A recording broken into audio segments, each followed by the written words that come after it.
Hello दोस्तों, नमस्कार। मैं दुष्यंत कुमार आपका Bharat academy by Dushyant channel में एक बार फिर से स्वागत करता हूं। दोस्तों, जैसा कि आपको पता है, कल हमने संख्या पद्धति की क्लास 1 करी थी। ठीक है, तो क्लास सेकंड हम आज करने वाले हैं और मैंने आपके लिए संख्या पद्धति के क्वेश्चन का पीडीएफ आपको टेलीग्राम चैनल पर डाल दिया है। जो Bharat academy by Dushyant Telegram channel आप सर्च कर सकते हो और उसी में आपको पीडीएफ मिल जाएगा। और वो बुक हमारी ही बुक का पीडीएफ है। ठीक है, उसमें सिर्फ अभी आपको एक पीडीएफ मिला है। आपको बुक अभी कुछ टाइम का वेट करना है, जिसमें आपको ई बुक पूरी कंप्लीट मिलने वाली है। ठीक है, देखो कल हमने क्वेश्चन करे थे, कल हमने प्राकृतिक संख्याओं तक करे थे। ठीक है, तो सिंपल सी बात है, आपको देखना। देखो प्राकृतिक संख्याएं हमारी कहां से स्टार्ट होती है?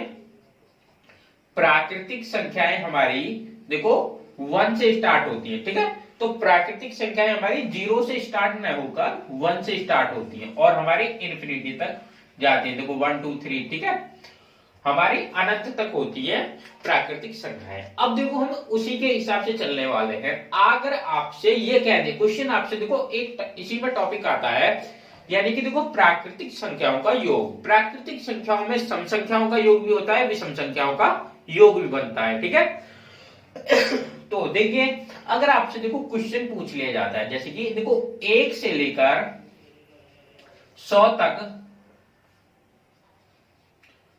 तक प्राकृतिक सम संख्याओं का योग। ठीक है, प्राकृतिक सम संख्याओं का योग। ठीक है, सम संख्याओं का योग। देखो आपसे सिंपल सी पूछा है सम संख्याओं को। सिंपल सी बात है, आपको दो संख्याओं में एक हमारी सम संख्या होती है, एक विषम होती है, यानी कि एक इवन होता है, एक हमारा ऑड नंबर होता है।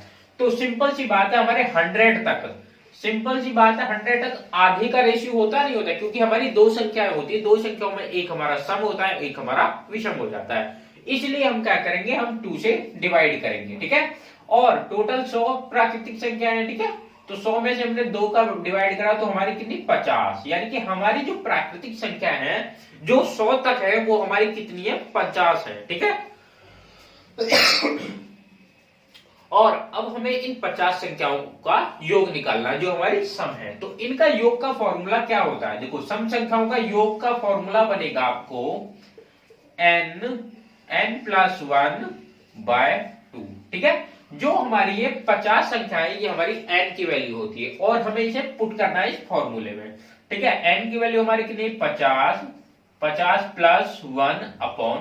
2 से हम डिवाइड करेंगे तो 25 बार चला जाएगा। ठीक है, तो सिंपल सी बात है, 25 × 50 में एक ऐड करेंगे तो हमारा 51 बन जाएगा, यानी कि 51। अब देखो आपको 51 में 25 की मल्टीप्लाई कर देनी है और आपका 1 से 100 तक की सम संख्याओं का योग आ जाएगा। ठीक है, सॉरी देखो 25 एकम 25, 5 2 25 5 125, 26 27, यानी कि 1275 जो है आपकी सम संख्याओं का योग बना है। ठीक है, कितना योग बना है? 1275। ठीक है, तो 1275 हमारी सम संख्याओं का योग इनमें बन चुका है। अब आपने देखो एक चीज नोटिस करी होगी, देखो अब तक तो यहां था सम संख्याओं का योग। ठीक है, अगर देखो मैं आपसे ये कहूं 1 से लेकर 100 तक ना कहकर 1 से लेकर 125 तक सम संख्याओं का योग, तो सिंपल सी बात है, हमें 125 को 2 से डिवाइड करेंगे। देखो सिंपल सी बात है, आपके पास दो तरीके हैं। देखो जैसे हमारे पास 125 है, सिंपल सी बात है 25 यानी कि 125 भी जो संख्या होगी वो हमारी विषम संख्या है। तो सिंपल सी बात है, हम इसे -1 कर लेंगे, हमारा 124 बचा। ठीक है, अब देखियो 124 हमारी कितनी, हमारी सम संख्या है, इसको हमें 2 से डिवाइड कर लेना है, जिससे हमारे पास नंबर आ जाए कि हमारे पास कितनी सम संख्याएं हैं 124 तक। ठीक है, तो हम इसे डिवाइड करेंगे, 2 6 = 12 और 2 2 = 4। और उसके बाद जब हमारे पास n की वैल्यू आ चुकी है तो हमारे पास फॉर्मूला क्या लगाएंगे, n+1/2। ठीक है, तो इसमें योग निकालने के लिए हम क्या करेंगे, सम संख्याओं का n+1/2। तो हमारी देखो 62 मल्टीप्लाई, देखो n में अगर 62 में 1 जुड़ेगा तो हमारा 63 बनेगा, नहीं बनेगा? 63 और डिवाइड 2 से हमने डिवाइड कर दिया तो हमारा आएगा 31। अब हमें करना क्या है, 31 की 63 में मल्टीप्लाई करनी है। ठीक है, तो सिंपल सी बात है, इसकी मल्टीप्लाई करेंगे। देखो 31 की 3 में करेंगे तो कितना आ जाएगा 93 का 3 9 कैरी हो जाएगा। 93 दूनी कितना हो जाता है, 9 दूनी 18, 186। 186 में हमारा 9 ऐड हो जाएगा, ठीक है, 6 4 195, ठीक है, 195। यानी कि सिंपल सी बात है 1953 जो है हमारी 1 से लेकर 25 तक की विषम संख्याओं का योग बनने वाला है, ठीक है। अब देखिए आपने सम संख्याओं का योग तो निकालना सीख लिया है, ठीक है, और अब आपको करना है विषम संख्याओं का हमें योग निकालना है, ठीक है। अब तक तो सम संख्याओं का सीखा था, अब हमें विषम संख्याओं का योग निकालना है। तो हमें करना क्या है, देखो सिंपल सी बात है, क्वेश्चन का देखो टॉपिक यही रखते हैं, ठीक है। 1 से लेकर 50 तक प्राकृतिक विषम संख्याओं का योग, ठीक है, विषम संख्याओं का योग, ठीक है, विषम संख्याओं का योग। तो सिंपल सी बात है, जब हमें विषम संख्याओं का योग निकालना होता उसके लिए हमें करना होता है, यानी कि देखो जितनी भी हमारी संख्या आती है तो संख्या को हम रिप्रेजेंट किससे करते हैं, n से। संख्या मतलब देखो ये वो वाली संख्या नहीं है, ये हमारी संख्या हुई। जैसे कि 1 से लेकर 10 तक हमारी कितनी संख्या इवन होती है, कितनी ऑड होती है, यानी कि 5 संख्या इवन हो जाएगी, 5 नंबर 5 हमारे ऑड हो जाएगी, ये उनकी बात चल रही है। तो सिंपल सी बात है हमारे पास क्या, 50 में अगर हमने 2 से डिवाइड करा तो सिंपल सी बात है हमारे पास 25 विषम संख्याएं आ चुकी होंगी। और जब हमारे पास 25 संख्या आ चुकी है तो हमारे पास n की वैल्यू पता चल चुका है, n की वैल्यू हमारे पास कितनी है, 25। और जब हमें विषम संख्याओं का योग निकालते हैं उसका फॉर्मूला होता है n की पावर 2, ठीक है। तो इसकी पावर हमें 2 करनी है, तो 25 की पावर 2 का फॉर्मूला क्या हो जाएगा, सिंपल सी बात है 25 का अगर हम स्क्वायर करेंगे तो हमारी 625 आएगा, ठीक है। अब देखिए आपको यहाँ पता चल गया होगा 1 से लेकर 50 तक के विषम संख्याओं का योग, ठीक है, प्राकृतिक। तो कितना आया, 625। अगर मैं आपसे ये कह दूं 1 से लेकर 125 तक, ठीक है, 1 से लेकर 125 तक विषम संख्याओं का योग आपको कैसे निकालना है, तो सिंपल सी बात है आपको करना क्या है, 125। देखो 125वीं हमारी सिंपल सी क्या है, विषम संख्या है, तो हम करेंगे +1 और 124 को हमें डिवाइड करना है 2 से, ठीक है। देखो 124 को हमने डिवाइड करा तो कितना आ जाएगा, 2 6 12 2, यानी कि देखो 62 में ऐड करा तो हमारी 63 विषम संख्याएं हैं, ठीक है, 63। अगर हमें विषम संख्याओं का योग निकालना है तो उसका फॉर्मूला हो जाएगा n की पावर 2। n की वैल्यू हमारे पास 63 आ चुकी है, तो हम क्या करेंगे, 63 की पावर 2 करेंगे, ठीक है। अब देखो इसका वर्क कर लीजिए आप 63 का, देखो 3 3 जा 9 और 6 3 जा 18, 18 2 जा 36, 3 कैरी, 6 6 जा 36 और 3 39। तो यानी कि 3969 हमारा प्राकृतिक संख्याओं का योग आया, यानी कि विषम संख्याओं का योग आया है, ठीक है। अब देखिए इसके बाद हमें अंकों का योग निकालना है, ठीक है, अंकों का योग। देखोगे अंकों का योग में हमें करना क्या होता है, ठीक है, अंकों का योग। देखो आपको मैं एक बहुत ही इजी तरीका सिखाने वाला हूं, ठीक है। देखो अगर आपसे मैं कहूं 1 से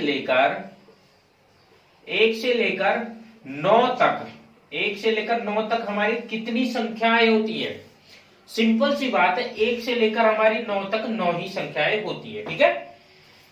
और अगर 10 से लेकर 99 तक हमारी कितनी संख्या, 10 से लेकर 99 तक हमारी इनमें 2 डिजिट होती है, होती नहीं होती है। 1 से लेकर 9 तक तो हमारी 1 से लेकर 9 तक तो हमारी 9 ही संख्याएं होती है, और 10 से लेकर 99 तक हमारी कितनी होती हैं, 90 संख्याएं होती हैं, ठीक है। देखो 99 से अगर हमने 9 घटा दिया तो हमारी 90 संख्याएं आएंगी।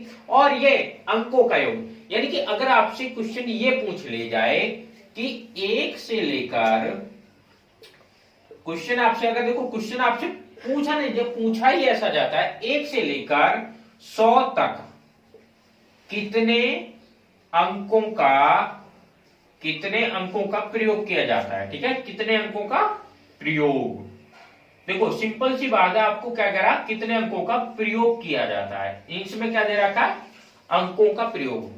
तो देखो सिंपल से आपको करना क्या है, देखो 1 से लेकर 9 तक आपको पता चल चुका होगा कि 9 संख्या होती है, 9 अंक होते नहीं होते। 10 से लेकर 99 तक सिंपल सी बात है, हर एक संख्या में 2 अंक होते हैं, ठीक है। देखो 1 से लेकर 9 तक तो हमारी 9 संख्याएं होती है और 9 ही उसमें अंक होंगे। 10 से लेकर 99 तक हमारी 90 संख्याएं होती हैं और उसमें अंक निकालेंगे कितने में, प्रत्येक में 2 अंक होते हैं। तो 90 में अगर हम 2 से मल्टीप्लाई करेंगे तो हमारा 180 अंक बनेगा, नहीं बनेगा। तो हमें सिंपल सी बात पता है, 100 में हमारे कितने अंक होते हैं, सिंपल सी बात है, 100 में हमारे कितने अंक हुए, 3 अंक हुए, ठीक है।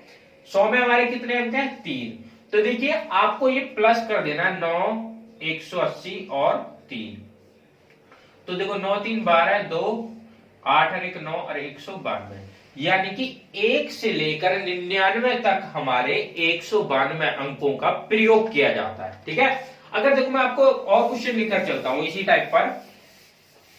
क्वेश्चन आपसे कहता कैसा है, देखो अगर आपको दे दिया जाए 1 से, यानी कि 1 से लेकर, ठीक है, अगर आपको देखो क्वेश्चन में ऐसे भी नहीं कहता कि 1 से लेकर, सिंपल सी आपको एक डिजिट दे दिया जाएगा कि आपसे कह देता है 125 तक कितने अंकों का प्रयोग किया जाता है, 125 तक कितने अंकों का प्रयोग किया जाता है, ठीक है, प्रयोग किया जाता है। तो सिंपल सी बात है, आपको क्वेश्चन ये दे दिया, आपको देखो ये क्वेश्चन ऐसा होता है एसएससी द्वारा, तो एसएससी का तो ऐसे क्वेश्चन फेवरेट है, ठीक है, और अन्य एग्जाम में भी पूछे जाते हैं। तो 125 तक कितने अंकों का प्रयोग किया जाता है, आपको सिंपल सा निकालना क्या, 1 से लेकर 9 तक हमारे कितने अंकों का प्रयोग होता है, 9, ठीक है। और फिर हमारा 10 से लेकर 99 तक, क्योंकि सब 2 अंक होते हैं, ठीक है, तो हमारा कितना, ये 90 संख्याएं होती हैं और 90 में प्रत्येक में 2 अंक होते हैं, तो इसलिए 180 अंक बनेंगे, ठीक है। सिंपल सी बात करा। देखो अब कहता है 100, देखो 100 से लेकर 125 तक, ठीक है, तो कितनी संख्या बनेगी 100 से लेकर 125, तो 25 तो हमारी 100 से ऊपर चलेगी, और एक हमारी 100 भी तो है, तो ये हमारी कितनी संख्याएं बन जाएंगी, ये हमारी 26 संख्याएं बन जाएंगी। और प्रत्येक में 3 अंक होते हैं, प्रत्येक में, तो इसमें करेंगे हम 3 से मल्टीप्लाई, तो आ जाएगा देखो 6 3 या 18, 1 3 2 6 और 7, तो हमारे कितने अंक आ जाएंगे, इनमें 78 अंक आ जाएंगे। सिंपल सी बात है, 1 से 9 तक हमारी 9 अंक आए, और 10 से लेकर 99 तक 180, और 100 से लेकर 125 तक हमारे 78 अंक आए। तो इन सबको तुम्हें प्लस कर देना, 9 और 8 17, और फिर हमारा बचा 8 8 7 15, 1 16 और 7 और 1, ठीक है। तो हमारे कितने, नहीं ठीक है, ये सम गलत हुआ है, तो 9 हमारे यहाँ आ जाएगा, 9 8 17 1 हासिल, ठीक है, 8 7 15 1 16 का 6 हासिल, 1 और 1 और 1 2, यानी कि 267 कितने अंकों का प्रयोग किया गया, 1 से लेकर 125 तक 267 अंकों का प्रयोग किया गया है, ठीक है। आपको देखो इजी वे में आपको ऐसे ही क्वेश्चन आंसर निकाल लेना, आपको ज्यादा बड़ा क्वेश्चन पूछा नहीं जाता, अगर पूछा जाता है तो आपको सिंपली ऐसे ही निकालना पड़ेगा, ठीक है। देखिए अब फिर हम आते हैं भाजकता का नियम, ठीक है। देखो डिविजिबिलिटी का नियम यानी कि भाजकता का नियम, ठीक है। देखो भाजकता का नियम में क्या होता है, आपको सिंपल सी बात यह है कि आपको जरूरी नहीं है सारी चीजों को आपको डिवाइड करना पड़े, ठीक है। कुछ चीजें ऐसी होंगी आपको अगर नियम रूल याद कर लिए तो आपको सिंपल सी पता है। सिंपल सी बात है, अगर आपसे कहा जाए 2 का भाग का नियम, ठीक है, 2 से डिविजिबिलिटी का नियम क्या कहता है, अंक किसी भी संख्या के पीछे क्या क्या आना चाहिए, 0 2 4 6 और 8 आएगा, वो हमेशा 2 से डिवाइड हो जाएंगे, ठीक है, होंगे नहीं होंगे। 3 का हमारा क्या कहता है, 3 से डिवाइड करने का नियम हमारा कहता है कि संख्या के अंकों का योग को 3 से भाग दिया जाए, ठीक है, सिंपल सी बात है। अब इसमें क्या करेंगे, हमसे कोई संख्या दे दी, जैसे 35 72 और 1, ठीक है, 1 मान लीजिए। तो इसमें हमें करना क्या है, इस संख्या के अंकों को ऐड करेंगे। देखो 3 प्लस 5 प्लस 7 प्लस 2 प्लस 1, तो हमारे देखो 5 3 8 7 15, 15 3 18 है, ठीक है। 18 को हम 3 से डिवाइड करो तो हमारा कितना जाएगा 6। यानी कि सिंपल सी बात है, ये 3 से 18 डिवाइड हो जाएगा नहीं हो जाएगा, हो जाएगा कंफर्म, ठीक है। तो ये संख्या हमारी 3 से डिवाइड होगी। अगर हमारे अंकों का योग डिवाइड नहीं होता है तो वो संख्या हमारी 3 से डिवाइड फिर नहीं होगी, ठीक है। अब देखिए 4 से 4 का भाग का नियम, ठीक है, 4 से भाग का नियम, ठीक है, 4 से भाजकता का नियम, सिंपल सी बात है। इसमें क्या करते हैं, अंतिम 2 अंकों को डिवाइड करके देखते हैं, अंतिम 2 अंकों को डिवाइड करते हैं, 2 अंकों को भाग देते हैं, ठीक है। देखो अब इसमें आपको करना क्या है, तो सिंपल सी बात है, जैसे कि आपसे 44 संख्या दे दी जाए, यानी कि देखो 56 59 60, अब मैं आपको ये संख्या दे रहा हूं, तो आपको इसमें करना क्या है, इसमें ये लास्ट के 2 अंकों को डिवाइड करके देखना है, और इसी से हमारा क्या हो जाएगा कि अगर ये डिवाइड होते तो हमारी पूरी संख्या डिवाइड हो जाएगी, अगर ये डिवाइड नहीं होते तो हमारी संख्या डिवाइड नहीं होगी। अगर हम इसे 4 से डिवाइड करें तो 4 1 जा 4 4 1 जा 4, यानी कि हमारा ये डिवाइड हो चुके हैं लास्ट के 2 अंक, तो हमारी 4 से डिवाइड हो पाएगी, वरना नहीं हो पाएगी कोई भी संख्या, ठीक है। अब देखिए 5 से डिविजिबिलिटी का नियम, 5 से डिविजिबिलिटी का नियम क्या होता है, अंक के पीछे 0 आए या 5 आए, ठीक है। 5 का नियम ये आपसे कहता है 5 आ जाए या 0 आ जाए, ठीक है। और 6 से डिविजिबिलिटी का नियम हमारा क्या कहता है, 6 से डिविजिबिलिटी का नियम हमारा कहता है कि इसमें देखो 6 के आपके फैक्टर होते हैं, देखो 6 के बनेंगे 2 और 3, क्योंकि 3 2 जा 6 और 2 3 जा 6, यानी कि वहां पे 2 का नियम और 3 का नियम दोनों नियम लगने चाहिए, तो हमारा वो 6 से डिवाइड हो जाएगी। 2 का नियम हमारा क्या था कि अंतिम अंक 0 2 4 6 8 होना चाहिए, सिंपल सी बात है, तो ये तो होना चाहिए। और फिर हम 3 का नियम ये लगा के देखेंगे कि हम संख्या को सम करेंगे और 3 से डिवाइड करके देखेंगे, जैसे कि हमने यहां पर करा था, ठीक है। उसके बाद देखिए 6 के बाद हम आते हैं 8 के नियम पर। देखो 7 का नियम भी है डिविजिबिलिटी का, लेकिन 7 के नियम को हम सबसे बाद में करेंगे, ठीक है। और हमें करना क्या है, 8 का नियम करना। देखो 7 का नियम तो ऐसा है कि आपको ऐसा लगेगा कि उससे बढ़िया तुम डिवाइड करके देख लो, ठीक है। देखिएगा 8 के नियम में क्या कहता है, 8 का जो नियम कहता है वो कहता है कि अंतिम 3 अंक को डिवाइड करना है तुम्हें, अंतिम 3 अंकों को डिवाइड करना है, 3 अंकों को भाग देना है, ठीक है, 3 अंकों को भाग देना है। तो सिंपल सी बात है, जैसे कि तुमसे ये कह दिया जाए 40 48 56 700, ठीक है। तो अब आपको सिंपल सी बात है कि 8 से डिवाइड करना है, ये डिवाइड होगी नहीं होगी, तो आपको करना क्या है, आपको पूरी संख्या को डिवाइड करने की कोई जरूरत नहीं है, आपको करना क्या है, ये 3 अंकों को डिवाइड करना है। अगर ये हमारी संख्या डिवाइड हो जाती तो 8 से डिवाइड हो जाएगी। देखो 8 से डिवाइड करें 8 5 जा 40 और 8 1 जा 8, यानी कि सिंपल सी बात है, ये संख्या हमारी डिवाइड हो रही है, मैंने लिखी इसलिए थी कि जो डिवाइड हो जाए तो ये संख्या हमारी डिवाइड हो जाएगी, तो सिंपल सी बात है हमारे 8 से डिवाइड हो जाएगा, ठीक है। अगर ये अंक इससे डिवाइड नहीं हो पाते तो पूरी संख्या हमारी इससे डिवाइड नहीं हो पाती, ठीक है। देखो 9 का भाजकता का नियम क्या होता है, 9 का भाजकता का नियम क्या होता है, अंकों के योग को 9 से भाग करते हैं, 9 से भाग करते हैं, ठीक है। अब देखिएगा इसका भी देखो प्रोसेस क्या है, 3 का अगर आपको रूल याद है तो 9 का भी आपको इजीली याद हो जाए, ठीक है। इसमें करना क्या है, जैसे आपको 57 630 ये संख्या है, आपको ये 9 से डिवाइड है या नहीं है, तो आपको डिवाइड करने की जरूरत नहीं, आप उसको अंकों को सम करो, 7 5 12 6 18 18 और 7 25 और 3 28। अगर हमारे देखो इसका अंकों का योग कितना है 28, 28 को अगर हम 9 से डिवाइड करें 9 तिया 27, ठीक है। तो देखो 28 हमारा 9 से डिवाइड नहीं होता, तो ये संख्या हमारी डिवाइड नहीं होगी।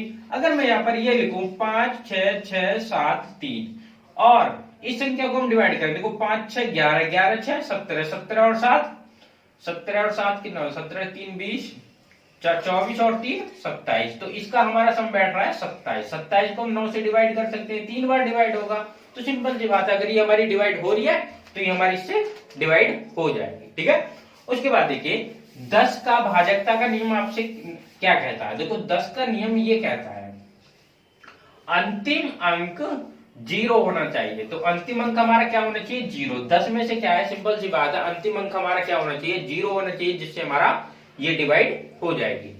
11 का देखो 11 का डिवाइडेबिलिटी का नियम क्या कहता है, यानी कि भाग का नियम क्या कहता है कि अंकों का नियम, ये 11 का क्या कहता है कि या तो देखो इनके एक संख्या एक छोड़ने के बाद अंकों का योग बराबर हो या 0 बन जाए। जैसे मैं आपसे ये कह दूं 45, 620 और 7, ये 11 से डिवाइड होगी या नहीं होगी। तो आपको करना क्या है, देखो 4 और 6 और उसके बाद 0 और उसके बाद यानी कि एक अंक छोड़ना है, उसके बाद हमें सम करना है। देखो 5, 2 और 7। अब देखिएगा 6 और 4 कितना हो जाएगा, 4 + 6 + 0। ठीक है, तो 6 4 10, तो हमारी ये 10 आया। फिर उसके बाद आएगा 5 + 2 + 7, 5 2 7 और 7 14। ठीक है, अब देखो ये ना ही तो 0 आया है और ना ही ये बराबर आया है इनका अंतर, तो ये हमारी 11 से डिवाइड नहीं होगी। अगर मैं ये कहूं यहीं पर आपसे, देखो 45, 65, 7, ठीक है, और उसके बाद आपसे ये कहूं 1 नहीं 45, 62, 60 नहीं, ठीक है, डिजिट तो हमारी यही होनी चाहिए। ठीक है, तो देखो ये कह रहा है 6 4 10 7 70, 5 2 7 7, अगर मैं ये यहां लिख दूं 6, तो 6 4 10 6 16, 5 2 7 और 9। ठीक है, अगर देखो आपसे ये संख्या लिखी है मैंने, ठीक है, और आपको करना क्या है, इसके देखो अंकों का एक छोड़ने के बाद, ठीक है, तो इसमें हमने 4 + 6 + 6, ठीक है, तो कितना होगा 4 6 10 6 16, और फिर हमें ये प्लस करने हैं। ठीक है, तो 5 + 2 + 9, 5 2 7 और 9 16। अब देखो यहां पर इनके अंकों का एक के बाद एक छेकने के बाद दोनों का अंकों का योग बराबर आया नहीं आया, या तो देखो 16 बराबर आ जाए या फिर दोनों का डिफरेंस 0 आना चाहिए, तो हमारा ये 11 से डिवाइड हो जाए। ठीक है, तो दोस्तों आपको आज हम क्लास को यही खत्म करते हैं, और कल हमारे जो हमारी बुक है खुद की, उसी का पीडीएफ है संख्या पद्धति का, तो उसकी हम क्लास यानी कि उसके क्वेश्चन को सॉल्व करने वाले हैं। ठीक है, कल से हमारी क्वेश्चन सॉल्व करने स्टार्ट करेंगे। ठीक है, और उसके बाद अगर आपको देखो हमारे टेलीग्राम चैनल पर जाना, भारत एकेडमी बाय दुष्यंत, और उसी पर आपको हमारी बुक की पीडीएफ मिल जाएगी। ठीक है, अभी चैप्टर वाइज है और आने वाले टाइम में आपको पूरी बुक की पीडीएफ प्रोवाइड करा दी जाएगी। तो दोस्तों अपना प्यार हमारे साथ बनाए रखें, तो धन्यवाद।